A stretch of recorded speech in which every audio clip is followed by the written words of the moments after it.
Cette vidéo amateur a été tournée en 97 par des Géorgiens. Ce que ramassent ces hommes, sans aucune protection, c'est un bloc radioactif mortel. Au bout de leur pince, du strontium, une source d'énergie utilisée dans certains générateurs. Le danger est extrême, mortel. Ces hommes ne doivent pas rester plus de 10 secondes à proximité de ce bloc.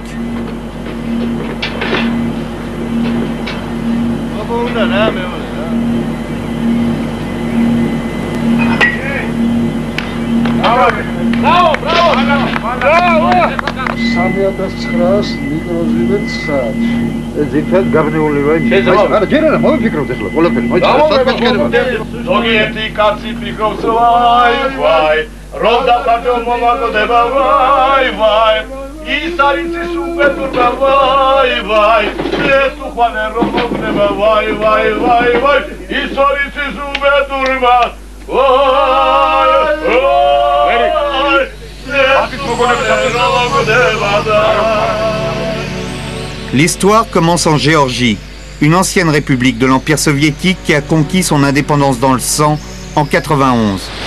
Avec le départ des troupes russes, les Géorgiens découvrent que des éléments radioactifs ont été abandonnés un peu partout dans leur pays, comme ici, au bord d'une rivière, ou alors au beau milieu d'un champ.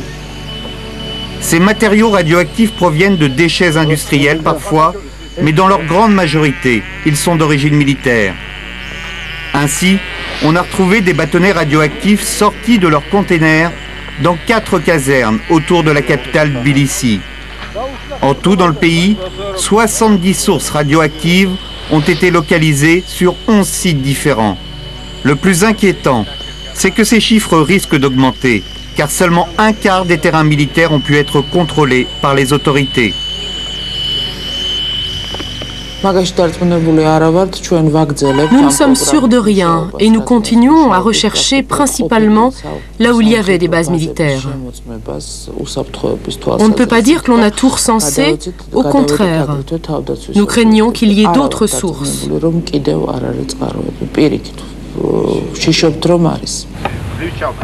L'ancien occupant russe a-t-il volontairement laissé derrière lui des matières radioactives, de véritables bombes à retardement?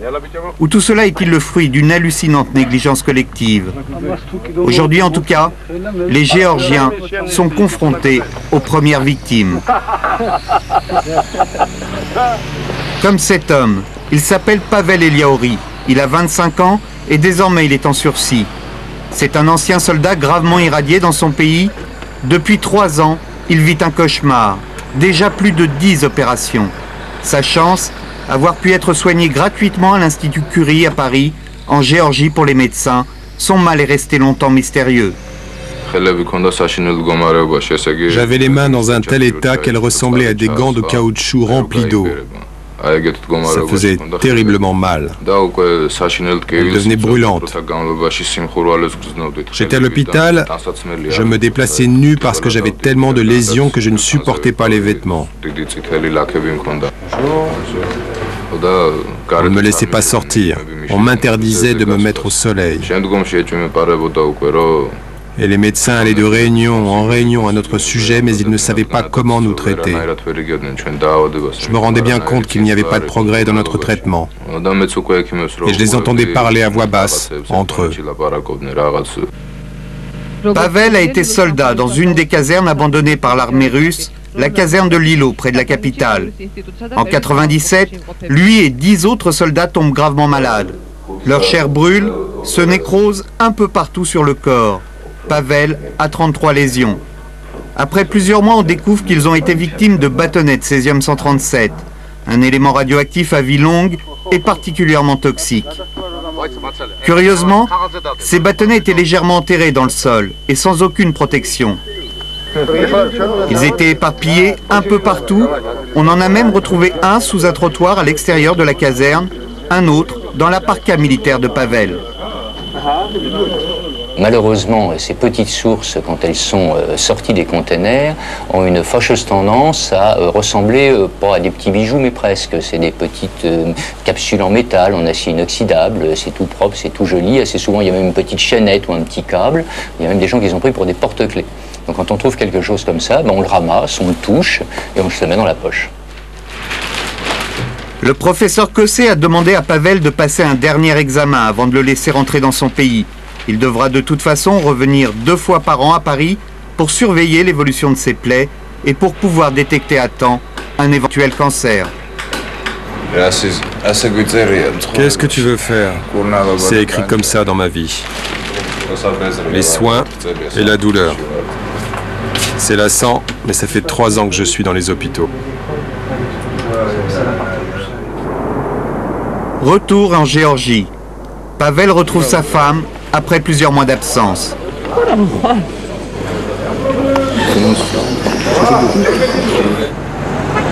Ici, l'économie est moribonde. Pour symbole, la capitale n'a pas d'électricité dans la journée.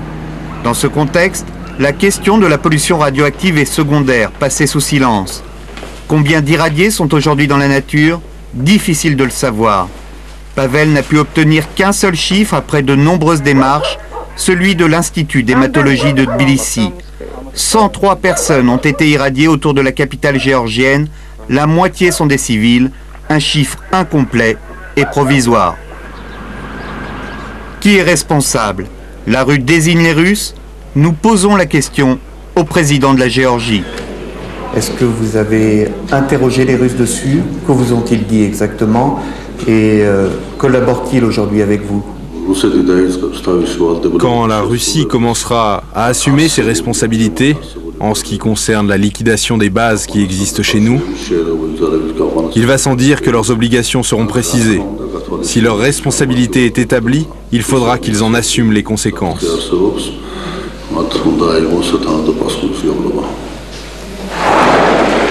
Cette caserne était russe. C'est ici que Pavel et ses 10 compagnons ont été irradiés. Pour nous, il a accepté d'y retourner. La caserne abrite aujourd'hui un régiment de garde-frontières. Elle est délabrée. Elle n'a quasiment pas changé depuis le départ des Russes. Avec le colonel qui commande le régiment, Pavel nous montre où ont été découverts les bâtonnets de césium. Le deuxième bâtonnet était par là.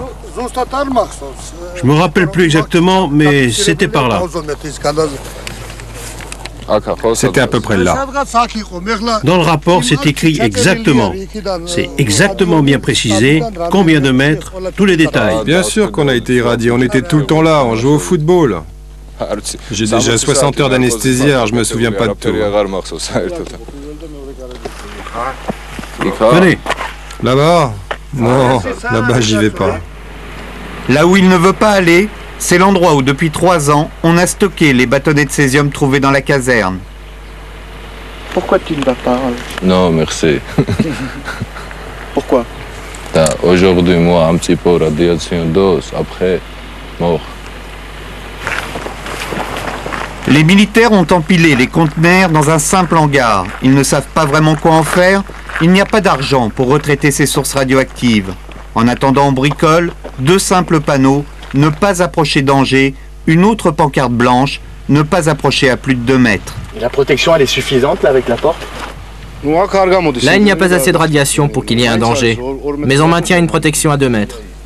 On peut marcher ici, ça risque rien. Je vais vous montrer, vous allez entendre. Voilà. Et là, il n'y a plus rien. Si on ne reste pas longtemps, il n'y a pas de danger. Même à travers les murs, après 1 heure, on reçoit une dose supérieure à la dose admissible quotidiennement. Vous pensez que les Russes ont fait exprès de laisser ça? Ça, on peut pas dire. De tous les éléments, un seul était vraiment radioactif, les autres étaient en bout de course. Ils servaient pour l'instruction. Peut-être qu'une faute a été commise, mais on ne peut rien prouver. Difficile en effet d'enquêter, car les Russes refusent d'informer le gouvernement géorgien. Notre question principale était de savoir combien de sources radioactives ils avaient introduit en Géorgie. Ils ne nous donnent aucune réponse. Pour le moment, nous n'avons rien reçu. Sur cette affaire, les Russes ne veulent pas communiquer. Il nous faudra plusieurs semaines pour réussir à joindre le porte-parole d'un ministère à Moscou. Вы понимаете, что как мы не хотим делать репортаж, где будут только грузинские стороны. Там это очень... Ну и делайте, ради бога. Знаете, ваша позиция, вообще, как и всей французской прессы, по отношению к России известна. Это показала Чечня. Сейчас вы пытаетесь какой-то новый скандал там раздувать из, в общем-то, случая, который не имеет отношения к Минатому. А при чем здесь Чечня? Ну, я просто вам говорю в общем плане. Ну что, как вы думаете? Ну ладно, я не хочу уже, знаете, отвлекаться. Я, кажется, уже вам сказал, значит, больше мы ничего не будем вам говорить. То есть вы думаете, что это вам не касается? Rideau. Seulement voilà, on n'a pas l'intention d'en rester là. Nous partons en Russie, à Obninsk exactement, à une centaine de kilomètres de Moscou. Une ville dédiée à la recherche sur le nucléaire. Nous avons appris qu'il y avait un colloque. Le 2e congrès international pour l'étude et le contrôle des matériaux radioactifs. Ici, nous aurons peut-être une chance de trouver un interlocuteur. Le discours de clôture de ce congrès est prononcé par le vice-ministre de l'énergie atomique. Malgré le refus de son porte-parole, nous l'interpellons sur la Géorgie. Si ce fait est avéré, si du matériel radioactif a vraiment été trouvé dans la nature, eh bien il suffit de le remettre dans des containers, c'est tout. Mais pourquoi les Russes sont-ils partis sans prévenir? Mais ça n'est pas à moi qu'il faut poser cette question. On n'a rien à voir avec cette histoire, on ne s'occupe pas des bases militaires, allez donc voir les ministères concernés. Le ministère de la Défense se défausse lui aussi. Les généraux refusent de vous rencontrer. Quoi? Les généraux refusent? Oui. Mais pourquoi? Ils disent qu'ils n'ont rien à dire sur ce sujet. Je vous avais prévenu que vous risquiez de venir à Moscou pour ne filmer que la place rouge. Vous comprenez, pour nous, il s'agit, comment dire, d'une question délicate. De ministère en ministère, nous nous heurtons à des portes closes. Devant notre insistance, un fonctionnaire du ministère des Affaires étrangères consent finalement à sortir de son bureau. Il nous remet un bout de papier. C'est la position officielle du gouvernement russe. Vous pouvez nous expliquer, parce que nous, ça fait un mois qu'on essaye d'avoir une réponse du côté russe.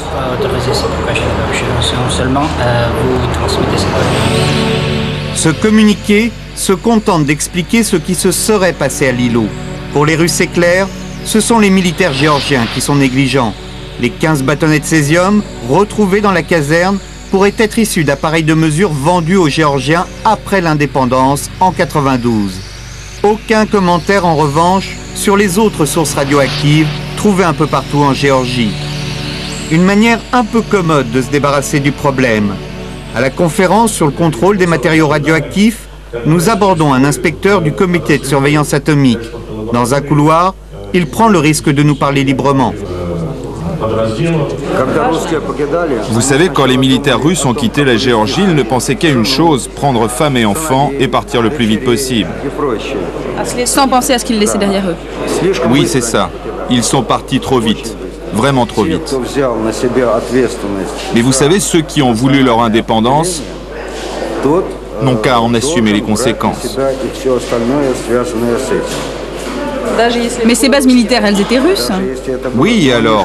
Les Géorgiens nous ont tout repris. Les bases, les bâtiments, les aérodromes. Alors ils doivent assumer ce qui est resté là-bas, même le négatif. Ce sont eux aujourd'hui les responsables de ce qui se trouve sur leur territoire. Traduisez, les Russes s'en lavent les mains. Confrontés au même problème chez eux, ils ne veulent pas entendre parler de ce qu'ils ont abandonné dans les ex-républiques soviétiques. Pavel, lui, ne veut pas s'arrêter là.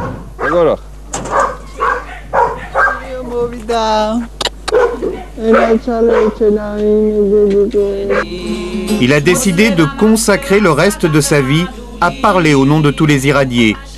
Des irradiés qui payent le prix d'années de négligence, les premières victimes d'une contamination restée jusqu'à présent secrète.